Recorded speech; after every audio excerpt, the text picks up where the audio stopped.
근데 이때 하나님이 까먹고 있다가 기억하셨을까요? 그게 아니라 그 언약을 하나님은 여전히 기억하고 계시다라는 의미로 볼 수가 있습니다. 그래서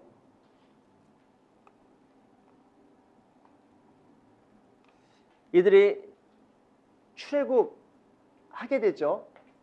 출애굽을 해서 모세가 뭐 12장에 어린 양, 6월절 어린 양 사건이 있고 뭐 13장, 14장 오다가 15장에 와서 찬양이 일어나고 그리고 그 송축이 일어나고 엘림, 그 마라의 사건이 지나 엘림의 사건을 지나 그 다음에 르비딤이라는 이 장소 기억나세요? 르비딤이 어디예요? 아론과 훌 하면 떠오르는 게 뭐예요? 응? 아론과 훌. 기도. 아말렉과의 전쟁이 일어나잖아요. 그때 어떻게 이깁니까? 전쟁을?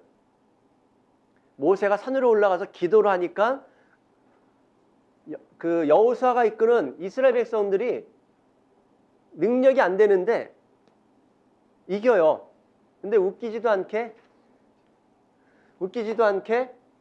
모세가 다시 기도를 하면 모세의 손 들고 기도하다가 너무 힘들어서 손이 떨어지면 어떻게 되죠? 다시금 아말렉이 이기는 거예요. 승기가 왔다 갔다 하는데 그게 뭘로 왔다 갔다 한다고요? 기도로 인해서. 그래서 어떻게 합니까? 아론과 훌이 옆에서 모세의 손을 받쳐주잖아요.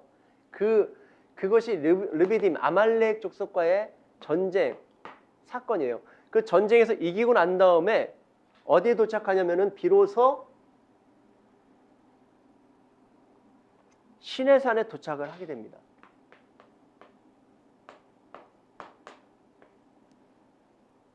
시내산에 도착을 해서 하나님께서 모세를 부르세요.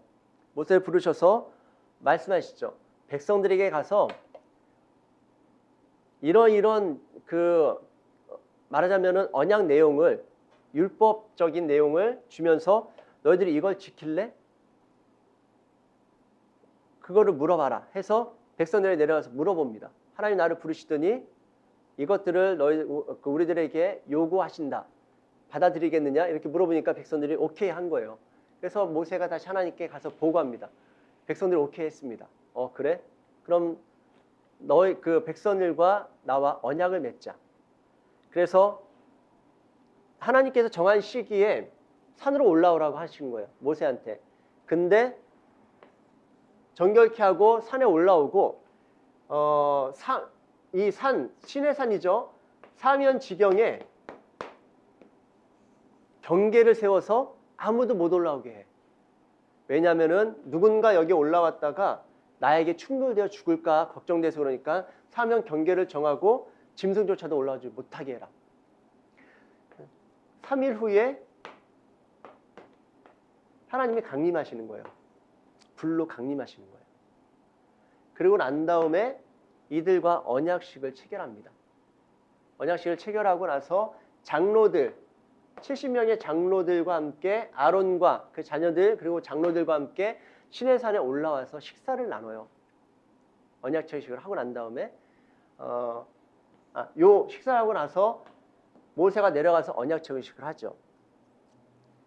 장로 70인은 이스라엘 전체를 상징을 해요. 그래서 올라가서 식사를 합니다. 식사 얘기를 지난번에 했었던가요? 예수님이 오셔서 바리새인들이 못마땅했던 것 중에 하나가 뭐예요?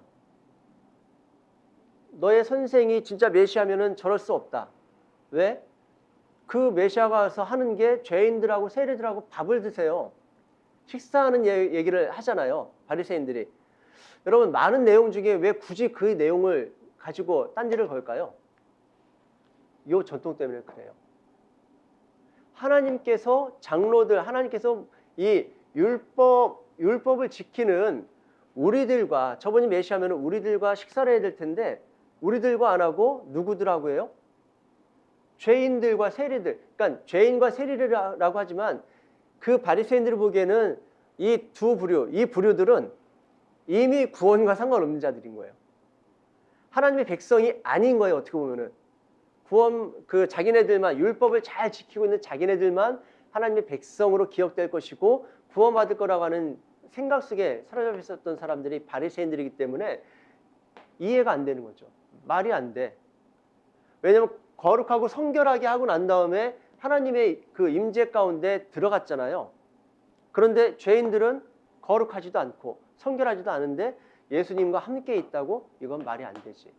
저분이 메시아가 아닐 거야. 이렇게 가는 거예요.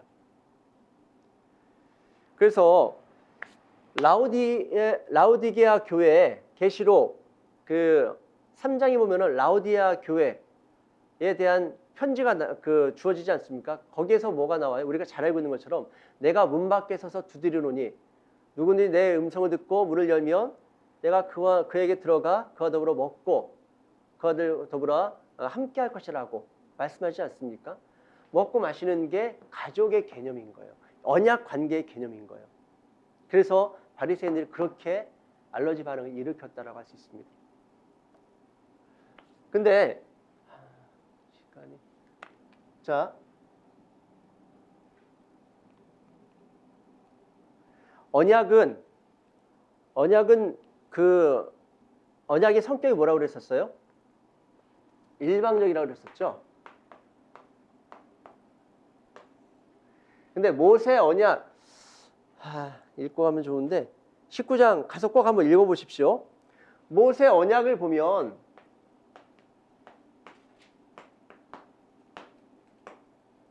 어떻게 하냐면은 짐승을 잡아요. 짐승을 잡으면은 뭐가 나와요? 피가 나오겠죠. 아주 심플하게 설명드릴게요. 피가 나오면은 이 피를 어디에 그릇에 담아요.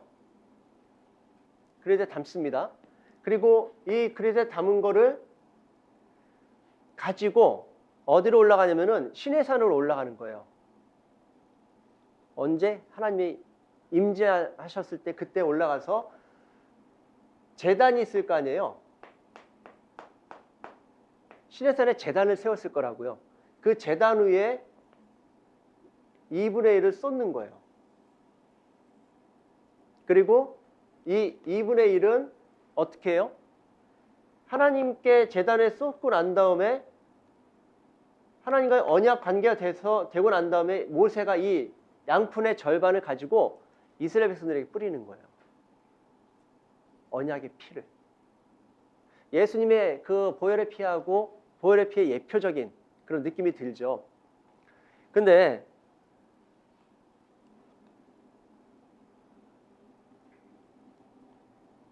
또 하나는 하나님께서 그렇게 하시고 난 다음에 모세를 다시 불러요. 시내산으로. 이제는 언약을 수여하시는 거예요. 언약 내용을.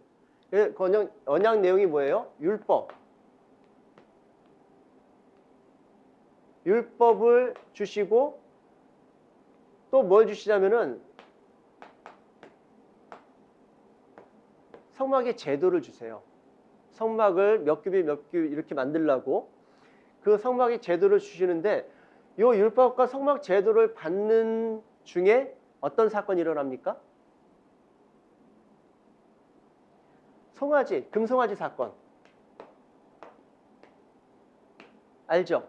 금송아지 사건이 일어난다고요. 그래서 모세가 하나님께서 말씀하셔서 내려오잖아요. 내려오시고 난 다음에 그것도 레위 언약이 굉장히 중요한 저희가 있는데 다음번에 다루도록 하고요. 금송아지 사건 이후에 하나님께서 다시 부르시잖아요. 모세를. 다시 부르신다고요. 그리고 뭘 준비하라고 하죠? 돌판을 준비하라고 한다고요. 왜?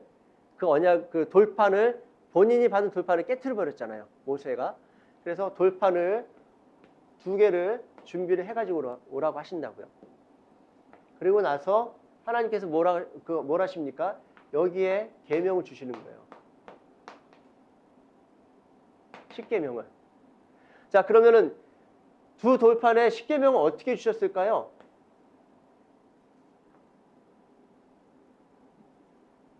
이 두 돌판에 10계명을 주셨는데 어떻게 주셨을까요?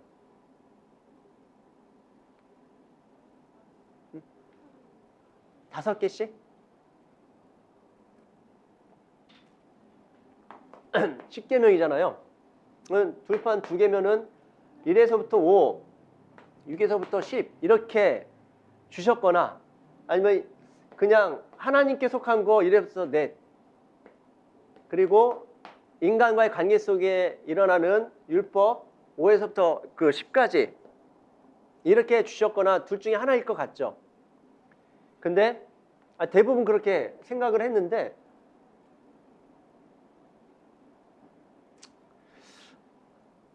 언약 신학자들이 볼 때에는 이걸 좀 다르게 봅니다.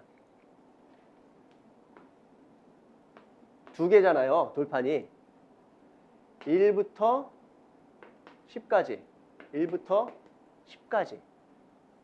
이렇게 해도 되죠? 이렇게 해도 어쨌든 두 개를 다 쓰는 거고 십계명에 다 들어가 있는 거죠. 이렇게 주셨을 가능성을 높게 봐요.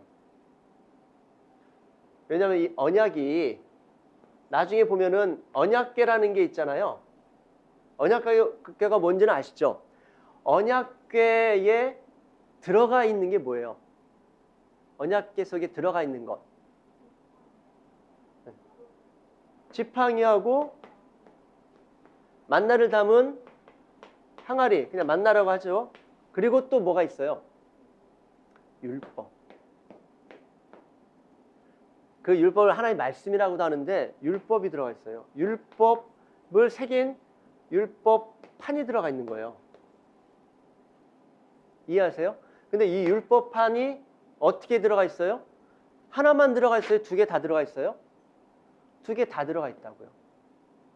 생각해 보십시오. 우리가 계약서를 쓰면은 몇 장을 써야 돼요? 2장 쓰죠. 왜? 건물주와 내가 계약을 하면은 2장을 써요. 왜냐하면 건물주 하나 가져야 되고 내가 하나 가져야 되고. 그렇죠? 그래서 이 계약서를 가지고 있다라는 거, 계약서를 썼다라는 거는 특권과 의무가 같이 가 있죠. 같이 들어 있잖아요. 그래서 나도 지켜야 되고 저 사람도 지켜야 되고 저 사람이 안 지켰을 때 그걸 보고 내가 어떻게 한다? 권한을 요구할 수 있잖아요. 그래서 이게 일종의 언약서인데 이거를 하나님이 2개를 써서 여기에 집어넣는다고요. 무슨 의미일까요? 응? 나는 배우고 있다. 굉장히 신선한 말씀입니다. 무슨 의미가 있을까요? 아까 얘기했잖아요. 이 계약서는 내가 필요할 때 보기로 봐야 되기 때문에 서로 나눠 갖는 거잖아요. 그러면은 하나님 하나, 이스라엘 백성 하나 가져야 될 거 아니에요.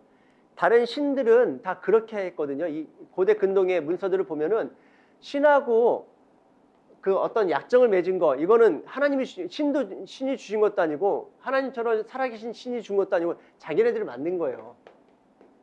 내가 이렇게 예배 드릴 테니까 신이시여 우리에게 이런 것들을 베풀어 주십시오. 이런 식으로 자기네들이 만들어 가지고 신전에 하나 갖다 놓고 자기네 뭐 왕궁이든지 사람들이 볼 수 있는 곳에 이거를 비치해 놓는다고요. 왜 볼까요? 물론 이런 마음도 있겠죠. 우리가 저걸 잘 보면서 내가 지킬 걸 잘 지켜야 돼. 이런 마음도 있겠지만 인간의 속성상 그게 아니라 비가 안 오네? 신이시여 비 내려주신다면서요. 약속이 아니라 자기네들이 소원하는 거 적어놨으면서 이걸 계약서라고 생각해서 이걸 가지고 신한테 요구하려고 가지고 있는 거라고요. 하나님은 직접 자기가 내려주시면서 그거를 갖다가 이 율법 언약궤 안에 다 집어넣어 버리신다고요. 왜? 내가 보고 이 약속을 반드시 지킬 거야. 내가 보고 이 약속을 반드시 지킬 거야. 그 의무를 우리에게 부과하지 않으신다고요. 어차피 이건 누가 죽어야 되는 거예요? 이거 깨지면 어차피 누가 죽어야 되는 거예요? 하나님이 죽으시기로 그렇게 결정하셨잖아요. 횃불 언약 속에서 그것을 의지로 드러내셨잖아요. 하나님의 속성이 그거잖아요. 어차피 인간이 보는 게 의미가 없어요. 하나님이 보시고 내가 늘 그걸 보면서 내가 지켜야 될 것, 내가 이루어야 될 것, 내가 성취해야 될 것들을 내가 날마다 보겠다라는 거예요. 근데 재밌는 게요. 성전에서 보겠지만은 우리가 곧 누구예요? 고린도전서 3장에 보면은 우리가 성령의 전이라고 그러잖아요. 우리가 성전이죠. 성전의 성전다움은 언약궤에 달려 있거든요. 우리가 언약궤라고요. 그러니까 이 언약궤 속에 담겨 있는 그 율법의 판이 지금 어디에 담겨 있을까요? 우리 안에 담겨 있는 거예요. 그러니까 하나님께서 내가 보고 지킬 거야. 그리고 너와 내가 하나 됐을 때 그 율법이 네 안에 들어가 있을 거야. 이게 그림이 그려지세요? 이 새 언약이 왜 그렇게 얘기하셨는지? 새 언약이 예레미야서에 가서 그때 생뚱맞게 하나님께서 아유 이걸로 안 되겠다. 새롭게 만들어야겠다. 언약을 새롭게 만들어야겠다 하고서 새 언약을 이야기하셨는가? 그게 아니라고요. 하나님은 다음 시간에 우리가 공부할 겁니다. 태초에부터 하나님의 의지와 하나님의 메시지를 담아 놓으셨어요. 창세기 1장 1절 첫 단어 태초에부터 하나님의 의지와 하나님의 계획과 하나님의 약속을 담아 놓으셨다고요. 이때 새롭게 생겨난 새 언약이 아니에요. 그러니까 구약이라고 해서 옛 언약이니까 그냥 지나간 거지. 그게 아니라니까요. 그 언약이 실패했기 때문에 다시 새 언약을 주셨다? 그게 아니라고요. 우리 차원에서 실패한 게 맞는데 하나님께서 실패하신 적이 없다고요. 이루셨다고 하잖아요. 완성하셨다고 하잖아요. 성취하셨다고 하잖아요. 예수님이 죽어가시면서 다 이루었다라고 선포하시고 떠나시잖아요. 이루셨다고요. 뭘? 태초에부터 시작된 하나님의 계획과 약속과 하나님의 뜻이 다 이루어졌다고요. 그 뜻이 이때 A였는데 이때 뭐 B가 되고 그런 게 아니라 하나님은 일관되시잖아요. 변함이 없으시잖아요. 신실하시잖아요. 처음에 세웠던 계획을 끝까지 이루시고 성취하신 분이 그분이시라고요.